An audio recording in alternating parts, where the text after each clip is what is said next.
Ignition sequence start. 6, 5, 4, 3, 2, 1, 0. All engine running. Liftoff. We have a liftoff. 32 minutes past the hour. Liftoff on Apollo.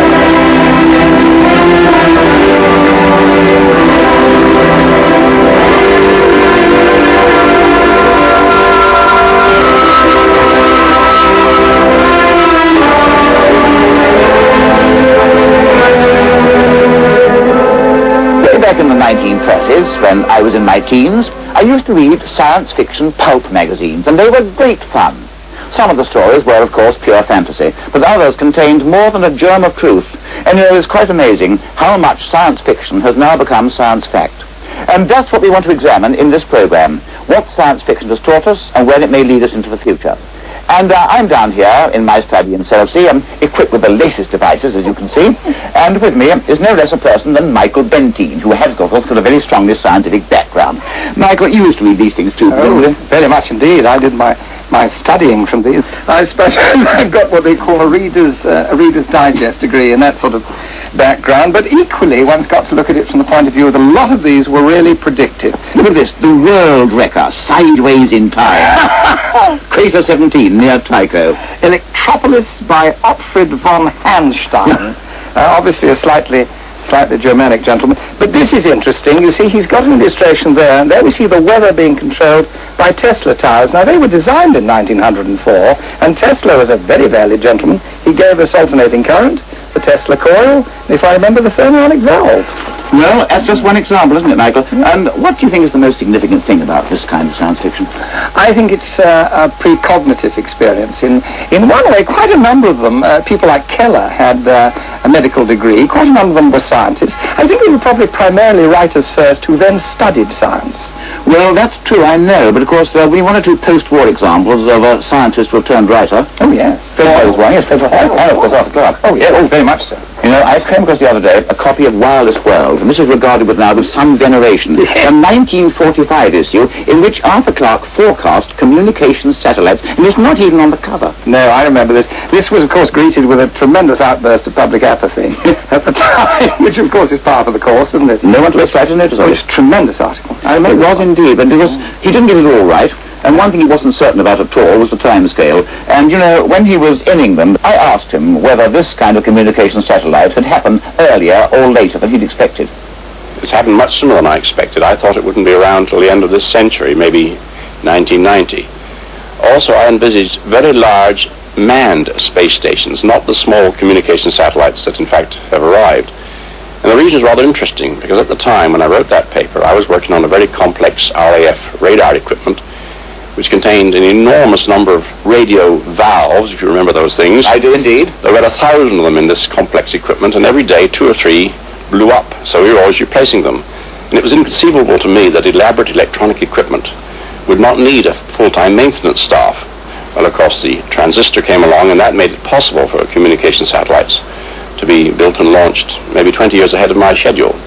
Well, so, untypically, even Arthur was a bit pessimistic then over the timescale. Because satellites themselves are very old concepts, aren't they? Remember Edward Everett Hale, the Brick Moon, 1870, and they accidentally launched an Earth satellite by a weird and wonderful arrangement of flywheels, and having marooned their luckless crew up there on the Brick Moon, they then proceeded to send up food and supplies with no calculations at all. Of course, another mind that bent itself in this direction, I suppose that's the word, was Méliès. The filmmaker, Oh, absolutely, the Frenchman. He made a film 1902, 1903. As early as that, was it? Oh, yes, it was, very much so. The launching of the first shell to the moon. It wasn't really a rocket, it was a shell. Yeah. And it was attended by the full chorus line of the Folies Bergère.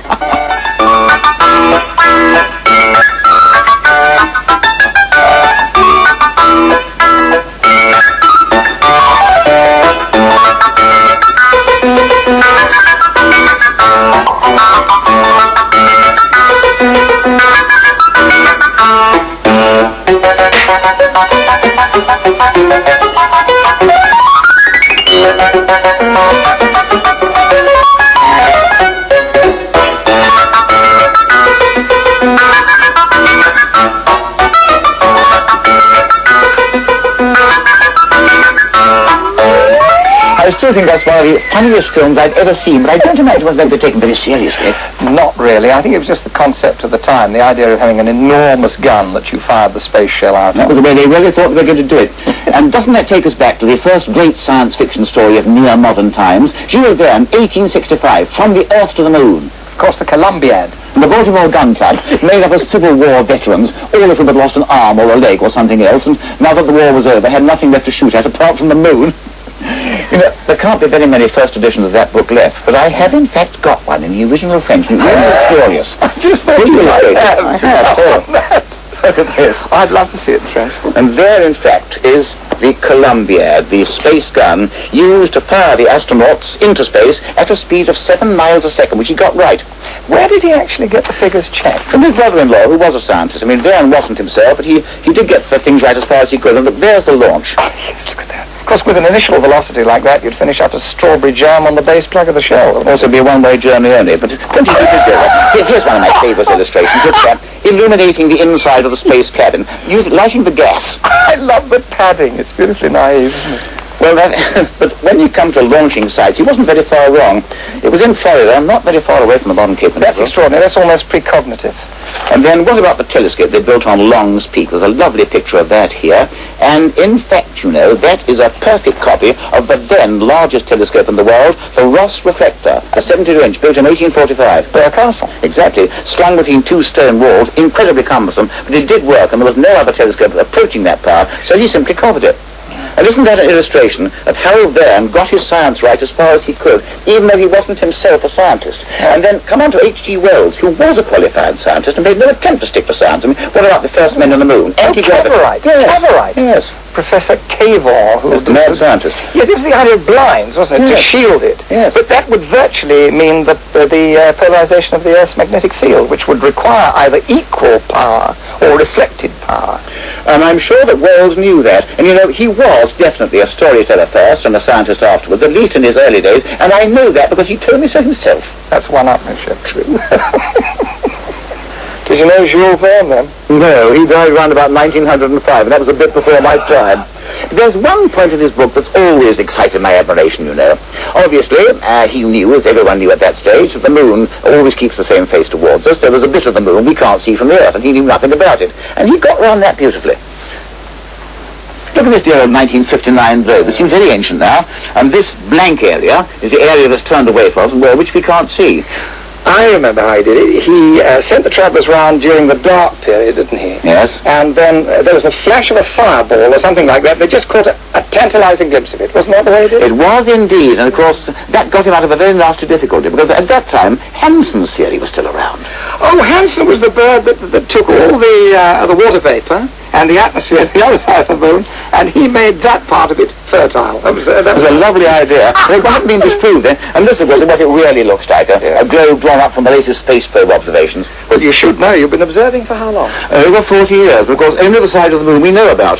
Certainly I can lose my way between Charing Cross and Victoria, but put me down in Mare Orientale, I'll know where I am. But you know, Michael, this kind of thing couldn't have been done without rockets. And I just wonder, who do you think was the real father of rocketry? Was it Konstantin Eduardovich Tsiolkovsky, round about 1900, as the Russians say? Or was it Robert Goddard, because he fired the first liquid fuel rocket in 1926? I suppose it was both. I don't know they actually knew each other, but Tsiolkovsky was, just before the First World War? Oh, a long time before. Don't forget, he published a book in 1896, a novel, science fiction story, called Beyond the Planet Earth, which is an appalling story, but as a forecast, it's magnificent. Never knew that. Yes. Goddard came out with a paper, because I remember Father getting very excited about it. We got it about 1929, and it was called... A method of reaching extreme altitudes. He was ridiculed for it. And he built the rocket, a single-stick impeller, around 1926. But I suppose, really, we've got to come back to Tsiolkovsky. I think so. I think that's fair, because after all, he was the first man to realize that it was going to work in vacuum. Yes. So it was the exhaust equation. It is back to Newton. Action and reaction are equal and opposite. When I'm asked to explain that, you know, I always go back to the good old balloon principle, and I just happen to have a balloon with me. Let's try it. Oh, dear.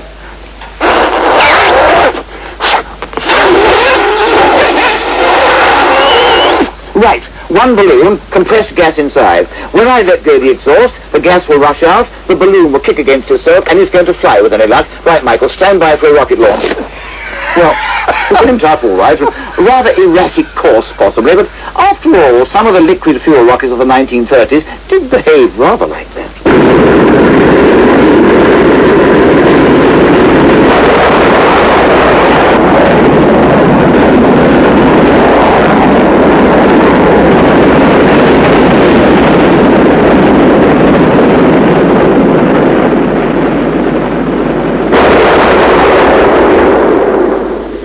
Ones I saw were at the end of the war, the V2s which we'd captured, and I went down to Houston to see some fired, and 3 or 4 of them blew up. We had a saying, it says, "We know that what goes up must come down, but why so soon?"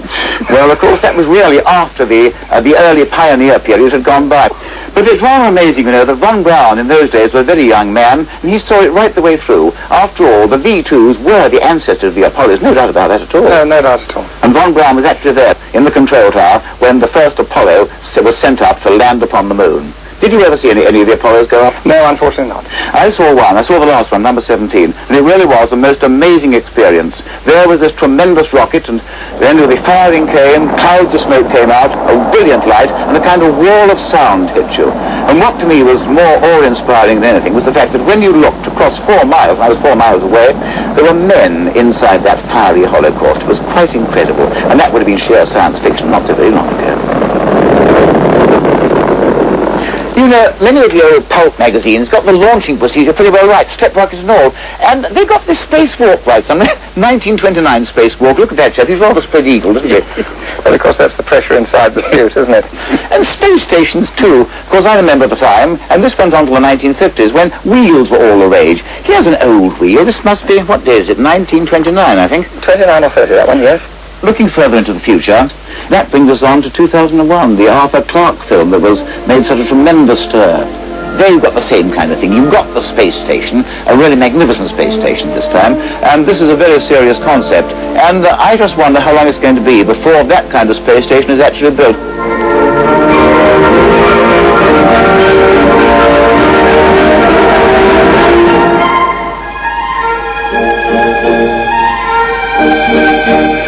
The modern Skylab space station isn't a bit like a wheel, is it? It's more just like a section of a rocket, isn't it, again? I know one thing else that the pulps did get right, and that was the fact that you've got to send rockets up and down without destroying your rocket every time. And that is simply the space shuttle that's now being tested.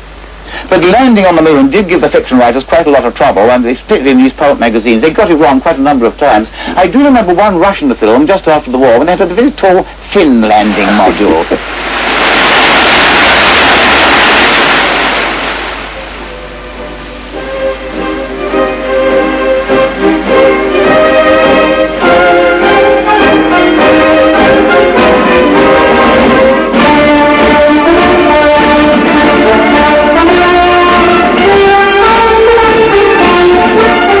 When we come to the actual Apollos, this was a very different thing. And you remember that theory that covered right till the 1960s, that the moon was covered with a thick layer of dust. Well, now, you really came out then and you said, I mean, you laid your head on a charger. You said, no, it's very thin dust, and you'll be able to land on it. Well, I was only one of many people who said that, but after all, landing an Apollo module is quite a business, and you've only got one chance to do it. 4 forward, just into the right a little.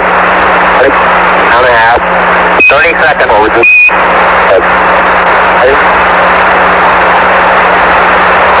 contact light. Okay, engine stop. Houston, Tranquility Base here. The Eagle has landed. Okay. At the foot of the ladder, the limb footpads are only depressed in the surface about 1 or 2 inches. I'm going to step off the limb now.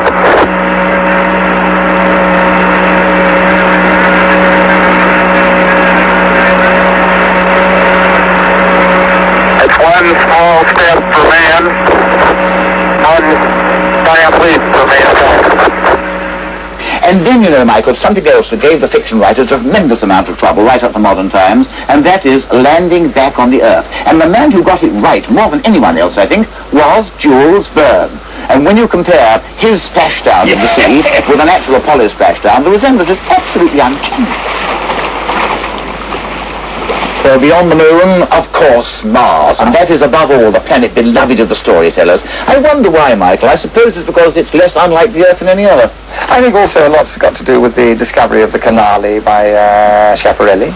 Yes, that goes back 100 years now. You know, I was reading the other day about the Gutzman Prize of December 1900, and this was really priceless, I think. It was a perfectly serious thing, 100,000 francs to be given to the first man to establish communication with another world, except Mars, because that was regarded as being too easy.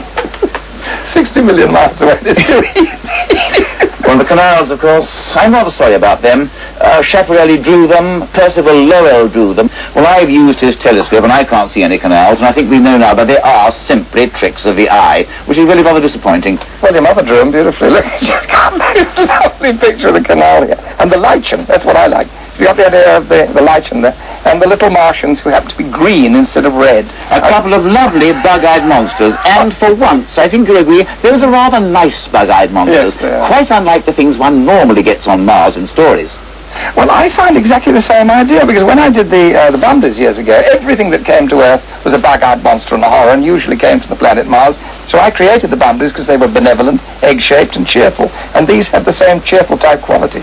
You know, any time before 1965, when Mariner 4 went past the planet, I would have been very confident that there was quite a lot of vegetation there, and those dark areas were old seabeds, and Viking has shown us quite differently. I mean, I know there are huge volcanoes there are mountains, there are craters, there are valleys, but they've not shown any sign of life, and I think some people rather regret this.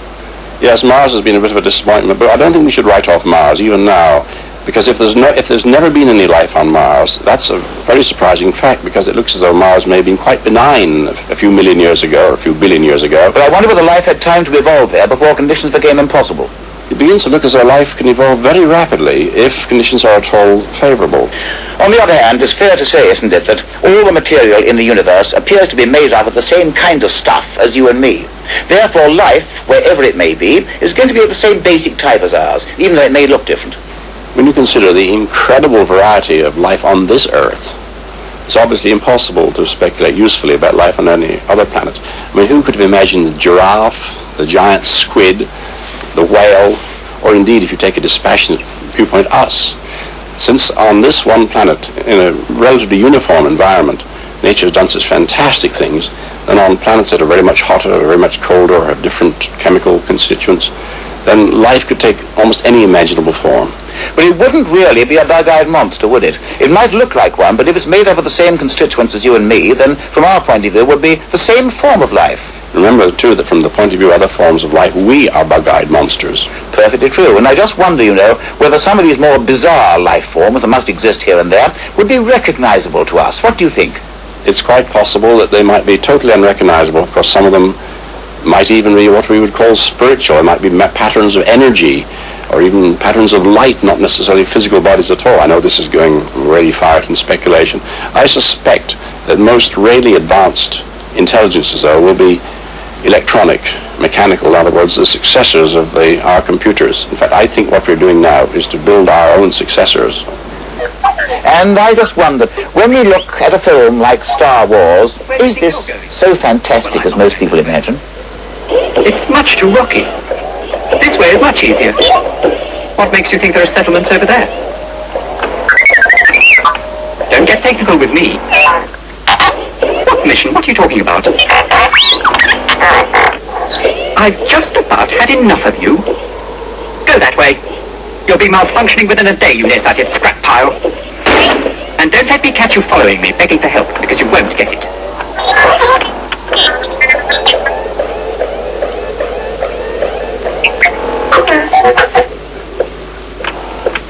Well, now we're going into pure science fiction that may or may not be proved to be correct. And if we ever are visited from aliens from a long way away, I just wonder what language they're going to speak to us. But if aliens do come to Earth, they'll speak excellent Oxford English or Harvard American, because, of course, they'll have been eavesdropping on our radio and television programs, you know, for decades. In fact, some of them may speak just like you. You realize, Pat, that somewhere out in space, 20 or 30 light years away, someone is watching your early programs right now. Well, if they're going to learn to speak English by listening to your broadcast, they're going to speak very quickly indeed. You're probably right. I don't think there's much danger of that, because after all, I suppose the worst difficulty we have to face in trying to signal to alien beings, beyond the solar system, obviously, is that of sheer distance, because if nothing can travel faster than light, and radio waves certainly can't, it's going to take years to send a message from here even to the nearest star. The only way is to use some form of image. That's the only way you can do it. Well, they've tried that to a certain extent, haven't they? Project Ozma in 1960, sending out pulses of energy and also listening in to the nearest stars, anything like the sun, and that was rather predictably negative. But we have, after all, sent our first messengers to interstellar space. What about Pioneer 10 on its way out of the solar system now? Carrying that extraordinary plaque. Have you seen it? What, the one with the man and the woman and some representation of where they actually come from? Yes, well, of course, it won't go by any kind of star for several tens of thousands of years, so the information is going to be a bit out of date. And quite frankly, looking at that plaque, if any alien finds it and works out from that where the thing came from, he's a better man than I am. But what about this idea of sending pictures by means of radio? Do you think this is viable? Is that an old science fiction theme? I don't see why not, so long as you've got a very simple type of image that you can scan, well, then you can send it as a radio wave. Well, there was one science fiction story that introduced what you can call a block diagram, if you like, and we worked one out a little while ago, yes. And you can do it by sending only two kinds of signals, a dot and a dash, if you like. Oh, yes. Now, supposing you send out 209 signals, mixed up of dots and dashes, and there's the sequence, and it looks pretty chaotic. Well, now, that's 209, and after all, mathematics is universal. We didn't invent it, we only discovered it. Yes. The only factors of 209 are 19 and 11. Yes. So if you black in one lot of signals and leave the other white and put 19 along the top, you're not going to get anywhere at all. And that's going to be totally chaotic. But then if you do it the other way and put 11 across the top, you're going to get that. And if you receive that kind of message from space, I think it would be fairly obvious there was something there, wouldn't you agree? That could hardly be coincidence. Well, you're obviously going to sell an awful lot of Lego sets. And then there's the possibility of travelling from here to planets of other stars by purely material means. And I must admit, you know, Michael, that I'm very dubious about that. But I think Arthur Clarke's a good deal more optimistic than I am. Yes, in many ways we could do it. One, of course, is suspended animation, as we showed in 2001. Another way is a giant space ark in which many generations of travelers go. They may take hundreds of years on the journey, and the people who arrive might be quite different from those who left Earth, but they could still carry a civilization forward. After all, on this planet, we are space travelers on an endless journey through space. Well, I know that space arcs and deep freezing techniques are very popular in science fiction. They always have been, but I'm not happy about them, if only because I don't believe the human body could ever stand up to that kind of treatment. I'm quite certain mine couldn't. What about you? No, psychologically, I think I'd collapse. The idea that 1,000 years had passed and everybody that I loved was dead. No, I don't think I could take that. Then what about travelling through space by material means right out to the stars? Well, the only other solution would be to go into hyperspace, in which case you'd need an enormous amount of power. And of course it's been used in many films, most recently in Star Wars.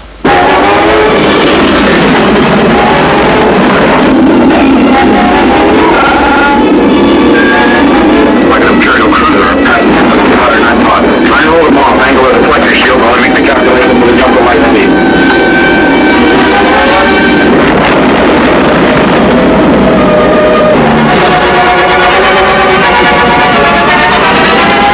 Stay sharp, there's two more coming in. They're going to try and cut us off. Why don't y'all run them? I thought you said this thing was fast. Watch your mouth, kid. You're going to find yourself floating home. We'll be safe enough once we make the jump to hyperspace. Besides, I know a few maneuvers. We'll lose them. What exactly is hyperspace? Well, the theory of hyperspace is really quite simple. The limiting factor in our continuum, all the dimensions we live in, is the speed of light, c. If you go faster than the speed of light, you automatically pass into a parallel set of dimensions. You retain your entity, the spaceship's exactly the same, you're exactly the same, but you're in hyperspace. You can then warp into it and warp out of it. You return back into our matrices, our actual continuum, and you've actually made a sort of a shortcut round like that. Well, this sounds pure science fiction at the present moment. Now, do you think this is sheer fantasy, or will it ever come true? The equations show that it will come true. If so, then the science fiction writers of today have got a head start on everyone else, really. Well, if we're not going to travel to the stars by material means, and quite frankly, I'm not happy about your hyperspace, then if we're going to do it at all, it's got to be by some method about which we know so little at the moment that it's very difficult even to speculate. And that brings us on to real science fiction concepts that run through all the fiction, things like teleportation and thought travel. And what do you think of those, Michael? Well, I think possibly there's been a lot of evidence on the planet, not necessarily correctly correlated over the years, but they are analysing the results of these things. They're not poo-pooing them anymore. ESP, extrasensory perception. That's really the projection of a mind beam or mind links. Yes, but it sounds so fantastic at the moment, doesn't it? Talk about thought travel between here and Alpha Centauri C. Well, this is pure fiction. I just wonder whether it can ever be translated into fact. Well, I think that first and foremost, if you're going to do any sort of research at all, you've got to be artist first, and secondly, research physicist. In other words, you have to think subjectively with this side of your mind, and then you have to logicalize it, rationalize it with this side of your mind. If you only use this side of your mind, all that you get are facts. You correlate them, you marshal them, but you don't project any ideas. That's why the computers don't equal man, because they have no imagination. All they can do is project logically. Give them the facts, program them, they will process them, and there you have a beautiful result. But they can't think for themselves. Well, without computers, there wouldn't be any space travel. There's no doubt about that. And then, you know, well, coming back to films again, Arthur Clarke's 2001. I remember asking Arthur Clarke when he was over here whether he regarded it as fantasy or not. No, everything that happened in 2001, including the intelligent computer HAL, will occur sometime in the coming century. The sixth member of the Discovery crew was not concerned about the problems of hibernation, for he was the latest result in machine intelligence, the HAL 9000 computer, whom we learned one addresses as HAL. Good afternoon, HAL. How's everything going? Good afternoon, Mr. Amer. Everything is going extremely well. HAL, you have an enormous responsibility on this mission. In many ways, perhaps the greatest responsibility of any single mission element. Does this ever cause you any lack of confidence? Let me put it this way, Mr. Amer. The 9000 series is the most reliable computer ever made. No 9000 computer has ever made a mistake or distorted information. The idea of HAL was HAL thought like a human. He thought illogically. It was the extra dimension which as yet hasn't been built into the computer, but will be, in which case we won't be able to switch them off because they won't want to be switched off. Rather a terrifying point, but at the same time, it's coming true all right. Well, let's try and sum up now, shall we, Michael? After all, we have entered the space age. I think that began in 1957, the Sputnik 1. And just what have the science fiction writers got right and what have they got wrong? Space probes, pretty correct, apart from the fact that they were all beautifully streamlined in fiction. Yes. They wasted an awful lot of their mass, didn't they, by putting a special sheathing round the thing to make it nice and beautifully shaped. They didn't need that because it was in vacuo. That's the first point. The space shuttle, I think the fiction writers got that right, because after all, they did make it streamlined, and it is streamlined. That's absolutely spot on, that one, yes. Space stations. Well, I think space stations are bound to come, and we're going to have those within the next 10 years, and whatever shape they are, the fictional writers haven't done too badly on that. And then men on the moon. We weren't very far wrong there, you know. Look at the old stories of men landing on the lunar surface, and the moon really is pretty like that. The thing I did like about it was an awful lot of those articles talked about mining into the moon and turning it into a gigantic hollow colony for the Earth. That's a clever idea. I suppose that might come. We're certainly going to get moon bases, and we're going to get moon domes, I think. And then beyond that, I suppose within the next 100 years, we'll get bases upon Mars. And I don't think the fiction writers are going to be so wrong there, either.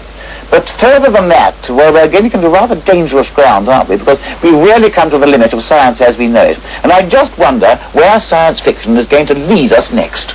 Well, I go back to a quote made by Professor Einstein, which I think is absolutely and totally valid, because we're both artists, we're both with a scientific background. Now, in Einstein's case, he said, one original thought is worth more than the sum total of human knowledge because it advances the sum total of human knowledge by that one more original thought. But we are now entering an entirely different field, aren't we? Because the solar system is starting to look, well, rather parochial. And the next great breakthrough may well lead us out to the stars. And I just wonder when that's going to happen.